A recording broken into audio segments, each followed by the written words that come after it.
ከኳታር እጅግ አስደሳች ዜና ተሰምቷል። ዶሃ በኢትዮጵያ ሰንደቅ ዓላማና አትሌቶች ሞቅ ደመቅ ብላለች። በታታሪ ሰራተኝነታቸው የሚታወቁት የማዳም ቅመሞች በጭፈራ ስቴዲየሙን በአስደናቂ ሁኔታ አቅልጠውታል። በጭፈራ እንዲህ አይነት የአትሌቲክስ ድጋፍ የዓለም ሻምፒዮናና ኦሎምፒክ ካልሆነ በቀር በዳይመንድ ሊግ አልታየም እየተባለ ነው።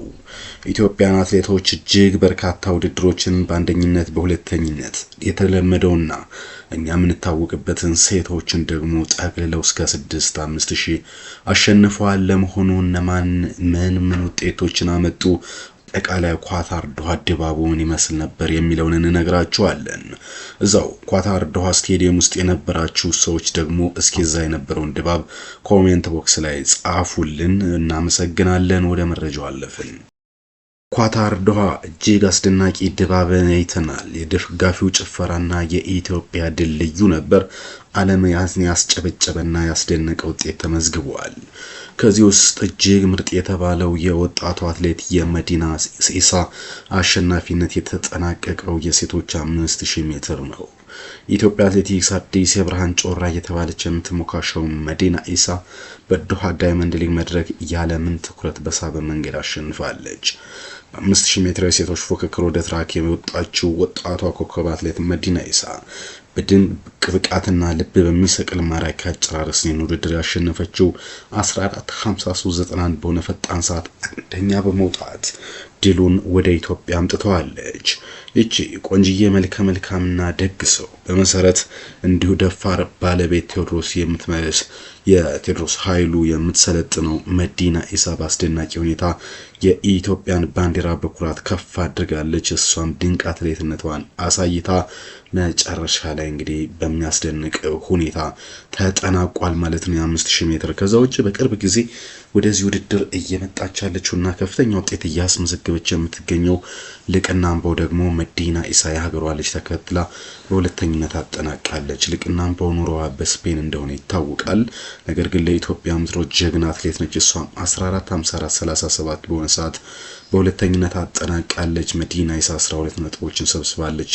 ልቅና አምባው ደግሞ 14 ነጥብ አላት። ከዛ ውጭ ግን ማርታ ለማየው እንዲሁ ከኢትዮጵያ 14:55:65 በመግባት ሶስተኛ፣ ብርነሽ ደሴ አራተኛ፣ ሀዊ አበራ አምስተኛ በመውጣት እንግዲህ ይህንን ውድድር በአስደናቂ ሁኔታ ተቆጣጥረውታል። አሁን የደረጃ ለውጥም አለ እየተባለ ነው። ለምለም ንብረት ወደ 7ኛ በመታለች እየተባለ ነው። ኬንያውያን አልነበሩም ካላችሁ በዚህ ውድድር ላይ ነበሩ፣ ግን ኬንያ 6፣ 7 እና 13ኛ ሆኖ አጠናቀዋል። የኢትዮጵያ አትሌቶች እጅግ ፍጹም በሆነ መንገድ ነው የከበዷቸው። በዚህ መሰረት ኬንያውያን ሊሳካ አልቻለም። ለኢትዮጵያ የተለየ ነገር የሚያደርገው ግን እዛ የነበረው ድባብና አደጋገፍ በተለይ ስቴዲየም ላይ የነበሩ ትውልደ ኢትዮጵያውያን ያሳዩት ድጋፍ ለዚህ አንዱ እንደ ምክንያት ተደርጎ እየተቆጠረ ነው የሚገኘው። ከኬንያውያን አንፃር ኢትዮጵያን በኳታር ዶሃ በተለያየ ስራ ሴቶቹም ወንዶቹም በቁጥር ይበዛሉ። ጀግኖች አትሌቶቻቸው ማበረታታቸው ይሄድል እንዲመጣ አድርጓል ተብሏል። ሌላ በአስደናቂ ሁኔታ ከ1 እስከ 3ም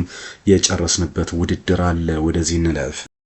ኳታር ዶሃ በየዘርፉ ማለት ይቻላል ኢትዮጵያ በርከት ያሉ ሜዳሊያዎችን የወሰደችው። ከዚህ ውስጥ 1500 በጣም በአስደናቂ ሁኔታ ውድድር ነበረ። ብርቄ ሀየሎም ነች ያሸነፈችው። ብርቄ ሀየሎም እንግዲህ ረጅም ርቀት ከፊት ወጣ በመምራት ነው ያሸነፈችው።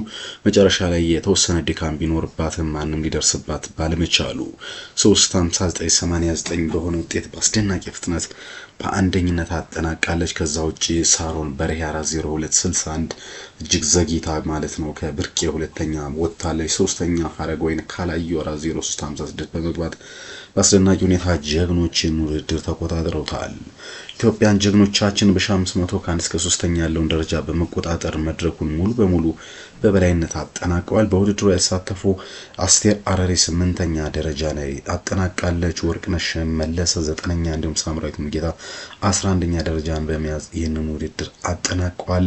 ይሄ እንግዲህ እንኳን ደስ አላችሁ እንኳን ደስ አለን የሚያስብል ውጤት እየተመዘገበ ነው። በተለይ ብርቄ ሀየሎም በ1500 ሜትር እንዲህ አይነት የፈጣን ብቃት ከታየባቸው ውድድሮች ውስጥ አንዱ ሆኖ ተመዝግቧል። በመጀመሪያው አካባቢ እንግዲህ ቀድማ በመውጣት ለረጅም ሰዓት ዙሩን አክረራ በመምራት እንግዲህ እነዚህን ውድድሮችን እርሷ መጨረሻ ላይ ጉድ ሰርታቸዋለች። ሆነና ግን ያገሯ ልጆች ናቸውና ይሄም ምንም ማለት አይደለም እየተባለ ነው። ከዛ ውጭ ግን በወንዶቹ የሞሮኮዊ ሶፊያን አልባካሊ አሁንም አልተቻለም። 8:09:28 በመግባት የዶሃ ዳይመንድ ሊግ የ3000 ሜትር መሰናክል አሸናፊ ሆነዋል። ሳሙኤል ፍሬው ከኢትዮጵያ ብርቱ ፉክክር አድርጓል። ሁለተኛ ደረጃ በመያዝም እንግዲህ የወርቅ ሜዳሊያውን የብር ሜዳሊያ ባለቤት በመሆን የዳይመንድ ሊግ ውጤቱንም ከፍ አድርጓል። በተለይ እሱ የፐርሰናል ቤስት ወይም ደግሞ የግሉን ምርጥ ሰዓት ነው ያስመዘገበው። ሳሙኤል ፍሬው ውድድር ዘመኑ ምርጥ ሆኖ አልፏል ማለት ነው።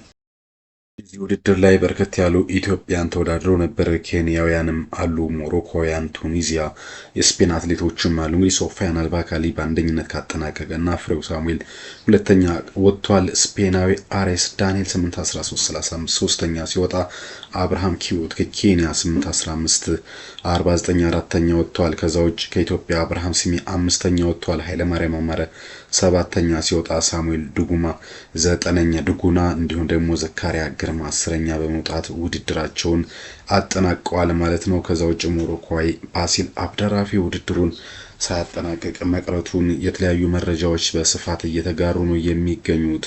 ይህ ውድድር እንግዲህ እጅግ አስደናቂ የኢትዮጵያ ሪከርድ የታየበት ሆኖም የተመዘገበ ነው።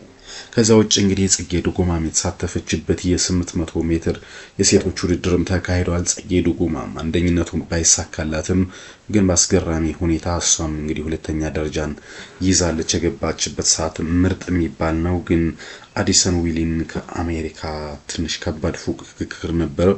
1:57:98 በማምጣት ነው አቻ አሜሪካዊት በአንደኝነት ውድድሩን ያጠናቀቀችው። ጽጌ ዱጉማ 1:58:08 በመግባት በሁለተኝነት አጠናቃለች። ሌላኛው ሀገሯ ልጅ እንግዲህ ምስጋና ኃይሉ 10ኛ ነው የወጣችው።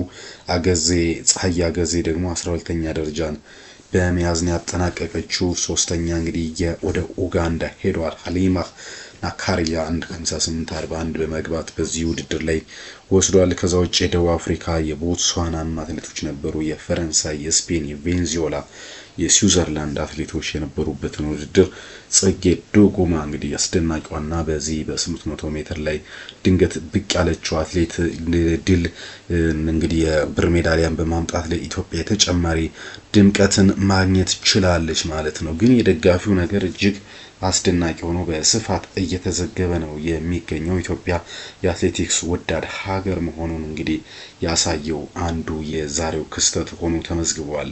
አጠቃላይ ኢትዮጵያ እንግዲህ በዚህ ውድድር እጅግ በርከት ያሉ አትሌቶችን ያሳተፈችው በሴቶች ማለት ነው 15 ሴቶችን ያሰለፈችው በ5000 ሜትር ልቅናምባው ሀዋ በራ፣ ማርታ ለማየው፣ ወብረስታ አስቻለ፣ አሳየች አይቸው፣ ፋንታዬ በላይነህ፣ ሰምረት በርሄ፣ ብርነሽ ደሴ፣ መዲና ኢሳ፣ ትራስ ገብረ ህይወት ማስተዋል እንዲሁም የኔዋ ንብረት ለምለም ንብረትና መልክናት ውዱን የመሳሰሉ አትሌቶችን ይዛ ወደዚህ ውድድር ሄዳለች። በ800 ሜትር ጽጌ ዱጉማ፣ ንግስት ጌታቸው፣ ምስጋና ኃይለ ዩሴዲ፣ ፀሐዬ ተሳትፏል። አልተሰለፉም። አንዳንዶቹ ደግሞ የደረጃ ዝርዝር ውስጥ መግባት አልቻሉም። በወንዶች ሴቶች 1500 እንዲሁ 6 አትሌቶችን ብርቅ ያየሎም፣ ሳሮን በርሄ፣ አስቴር አረሪ፣ ሀረገወይን ካላዩ፣ ወርቅነሽ መሰለና ሳምራዊት ሙሉጌታ ነዘው ነበር የሄዱት። እንዲሁ በወንዶች 3000 ሜትር መሰናክል ደግሞ ኃይለማርያም አማረ፣ ሳሙኤል ዱጉና፣ ሳሙኤል ፍሬው፣ ጌትነት ዋለ፣ ዘካሪያ ግርማ፣ አብርሃም ስሜን የመሳሰሉ አትሌቶችን ወደ ኳታር ዶሃ ሄደችው የኢትዮጵያ እንግዲህ ምስጋና በዛ ለሚኖሩ ኢትዮጵያውያንና ለጀግኖች አትሌቶችና በአስደናቂ ሁኔታ ውድድሩን ማሸነፍ ችለዋል። ከዚህ በፊትም እንግዲህ በተለያዩ ቦታዎች ሲደረግ የነበረው ይህ ውድድር ቀጥሎም እንግዲህ የዙር ውድድር ስለሆነ መደረጉን የሚቀጥል ነው የሚሆነው። ኢትዮጵያን አትሌቶች ግን በአጠቃላይ ጥሩ ውጤቶችን ሰብስበው እየሄዱ ነው የሚገኙት። ዳይመንድ ሊግ ላይ ገነዋል። ምንም እንኳን ኢትዮጵያን አትሌቶች የሚያሸንፉት ለገንዘብ ሲሆን ነው፣ ለሀገር ውድድር ሲሆን አሸንፉም የሚል ትችቶችን ቢያስተናግዱም ግን ዛሬ ኢትዮጵያ ስም የኢትዮጵያ ሰንደቅ ዓላማና እንዲሁም ደግሞ ደጋፊውን ያጥለቀለቀ ድባብን መመልከት ችለናል። ለዚህም እንግዲህ እንኳን ደስ አለን፣ በድጋሚ እንኳን ደስ አላችሁ ላለው ሌሎች ውድድሮችና ውጤቶች ካሉ ደግሞ እጀመለሳለሁ። ያሁን ግን አበቃው። ቻው ቻው።